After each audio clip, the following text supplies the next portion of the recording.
Good morning, everyone. Today we're going to be talking about mid-tier augments. The reason for this is because I've realized that a lot of players know what entry-level augments are. It's basically all of the LC augments, and we all know what the endgame augments are, or the most difficult and most desired augments. However, there have been some discussion about how there doesn't seem to be any mid-tier augments, and well, in today's video, we're going to be talking about that.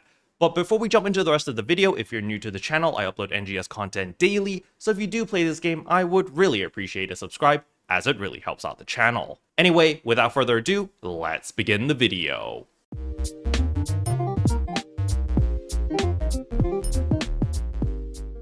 So the TLDR over here is literally all of the previous best in slot augments are now our mid-tier augments. So for those who have played the game for a while, more than a year or 2 years, you guys should automatically already know what augments to go for. However, I understand that there are a lot of players who just started the game or coming into the game or returning to the game where they're just like, okay, I don't understand. Everyone says best in slot, we want this, but it's so much of a grind to get all of those augments. So is there no middle ground for after I get my LC augments, which is very simple to get? There should be like a step, there should be a next ladder step in order to upgrade my gear to another tier so that I can farm for all of these super endgame augments efficiently. Well, here they are. I literally took out all of the different augments over here that I consider the mid tier. We did go over this with chat on twitch.tv/keroppi_sensei. So for those who don't follow me on Twitch, please follow me. I need the views, guys. But nevertheless, first of all is, of course, Stat 5. This one is super accessible. Everyone should get them. You literally get them from just running Gladia Exploration, Nameless City, all of the stuff that you're normally doing for your dailies. The second one is, of course, all of the Dualble 5s. Basically, the TLDR is you're looking for augments that give you 3.5% potency or above. That's basically what you're looking for as a mid-tier augment. However, I understand that a lot of people are like, Kero, these are really basic augments. It doesn't give me HP, doesn't give me PP, doesn't give me floor potency. I need all of these other stats as well. And this is where we go to the next step, and that is, of course, the regular Halphinale. Remember, you can make 2 Halphinales every single week by simply exchanging your Aegis Integras. It's super simple and it's free. You get all of your different Aegis Integra stuff by literally just running Nameless City as well as Gladia Exploration and just doing your dailies and stuff like that. It's not super duper difficult, all right? You're gonna get a ton of these Aegis Integras, which you can exchange for Halphinales. So that's how you obtain your Halphinale. Super simple, gives 4% potency, 15 HP, 5 PP. Very good augment. The next one is, of course, your Gigas Maste. Gigas Maste is super easy to get as well because, well, guess what? All of us are farming the Driveris. We're all farming in the Crimson Realm. You're going to be getting all the different parts that you need in order to make your Gigas Mastes, which is very nice. Now, of course, you can also run the purple triggers. Don't forget about running the purple triggers. It's part of your Lion's task anyway every single week, so you can just farm that in order to obtain a ton of these as well. Next one is going to be the Gladia Soul. The Gladia Soul over here is also pretty easy to get because you actually get all of the materials needed from like Nameless City. To be honest, most of these augments over here you can obtain by just running Nameless City, which is actually pretty nice and pretty accessible. So Gladia Soul is definitely something that you would also want to make. As you can see over here, 3.75% potency, 20 HP, and 6 PP. Very powerful. Now is for all the Dominas. All of the different Dominas, remember you can only pick one of any Domina. In order to tell whether you can stack them or not, what you want to look at is the little symbol or the little letter and number on the right side. So you can see over here that all these Dualbles have the number A11 next to it, which means that they are of the same category. So that means that, hey, if I have Melra Dualble on my armor or on my weapon, I cannot put Mel Tech Dualble on the same piece of armor or weapon, but I can put them on separate pieces. So let's say that I have Melra Dualble 5 on my weapon, I can still put Mel Tech Dualble on my armor if I want to, and I can also put Raw Tech Dualble 5 on another armor. You can put them on separate pieces, so that's easy peasy. It just means that you can't put them all on the same piece, all right? This is very important because there is an augment down here called the Triyal capsules. These Triyal capsules, some of them are not very good. So for example, over here, the Wardo Triyal, the Gardo Triyal, I do not recommend either of these because the downsides are too great and they work multiplicatively. So for example, the all down resistance minus 50%. You would think that, oh, if I had two of them, it would be all down resistance minus 100%. It's actually more like 120% or 130% because of how the multiplication works. So if you have Wardo Triyal on your weapon and all three armors, you actually get like negative 350% all resistance, which basically means if you get hit by anything, you get CC'd, which is not very good.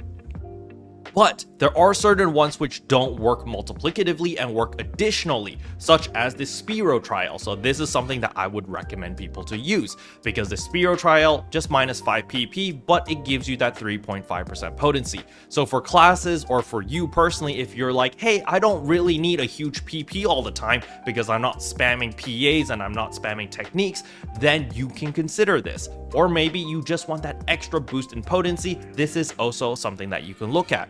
But the main thing about the Triyal thing that I wanted to point out is you can have all of these Triyals at the same time, including Mega Triyal. Mega Triyal is the best of all worlds, by the way. It literally takes all of these different Triyals, you combine them together and you make the Mega Triyal, and it takes away all of the negative stats. So this one is the best of all worlds, so I do recommend Mega Triyal over all of these other Triyals. But if you do need that extra potency, you can consider Spiro Triyal. And last but not least is, of course, one of my favorites, Grand Dreadkeeper 1. Now, I'm not recommending Grand Dreadkeeper 2 because that augment is still very, very expensive and is considered an endgame augment. So what you do is you literally just downgrade one tier. Instead of going for Grand Dreadkeeper 2, you go for Grand Dreadkeeper 1. It's still a very good augment. You still get a lot of HP, a lot of PP. You get the floor potency increase, that damage resistance. The only downside over here is, yes, the potency increase is not 3.5% like all of the others. You know, it is a little bit lower at 2.5%. So this is kind of for the players that are looking for that tankiness. You know, you want to be tanky, you need that floor potency in order to equalize your damage to get more stable DPS, then you can consider this. But for the mass majority of players, at least the players that I've seen, most of you guys are struggling in the damage department. You guys are like, I'm not doing enough damage and I need more damage. So maybe skip this if that's your main concern. However, there are also players in the opposite camp of like, oh wow, I'm super glass cannon and I'm dying and I'm not dealing damage because I'm dead all the time. So if you're in that camp, then Grand Dreadkeeper 1 can definitely fix that problem or at least help a little bit. Now, another thing that I also need to remind everyone is about your weapon enhancements. I know when you enhance a weapon to 81, you automatically unlock the last augment slot. However, please do not stop at plus 81. You really need to enhance it all the way to plus 90. The reason for this is because at plus 90, that increases your attack value significantly. And your attack value is the basis of all of the multiplication, all of your extra potency, all of that stuff is based off your attack value. It's very important that you fully enhance your weapon to plus 90 because of this attack value, all right? I've seen so many people going to Driveris and they're like, oh, we can't kill it. I've been using Mars, I've been using everything, nothing seems to work. What is going on? Then you look at their weapon and their weapon's at plus 81. That's probably your problem. Even with your 200% potency or 250% potency, if your base attack is low, it's not going to solve anything. 1000% of 0 damage is still 0, guys. So it's very important that you actually enhance your weapon to plus 90. Now, as for your armor, not as important. Your armor, you can leave at plus 81 if that's how you want it, you know, because the only benefit you get from increasing your armor through enhancing is you get that extra defense value. But as always, defense is also multiplicative. So remember this damage resistance, the higher this is, it's going to be based off your defense. All right. So that is something else that you also need to consider. But for the majority of players, armor is not as important enhancing wise than your weapon. What is very important is the augments that you use in your armor. The reason I say this is because in the life cycle of NGS, you change weapons once every 3 months in general. All right. However, your armor is once every 6 months to a year. You know, your armor lasts a lot longer and stays a lot longer with you than your weapon. So if you really want to invest expensive augments on your armor, for example, that is a good investment. The reason is because you stick with the same armor for longer. You get more mileage out of it. Versus your weapon, where you're changing every 3 months. The reason for this, again, is because of the attack value.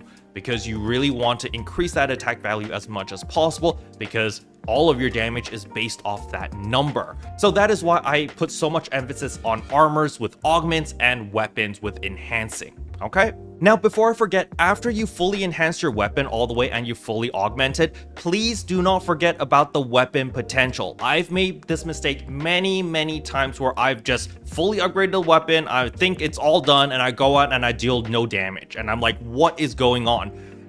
You really need to remember about the weapon potential, because as you can see, the weapon potential alone gives you a metric butt ton of potency. This weapon potential actually gives me 43% potency, and on top of that, it does give the special effect of the Wingguard weapons. So please do not forget about the weapon potential. I know I've forgotten it plenty of times, and if I'm forgetting, and I'm a content creator, I talk about this game all the time, I'm sure there's definitely some people that have forgotten about this. So definitely check this. If you're dealing really low damage, you might want to check if your weapon potential is unlocked or not. Alright? Special thanks to all the members for supporting the channel. It really means a lot to me.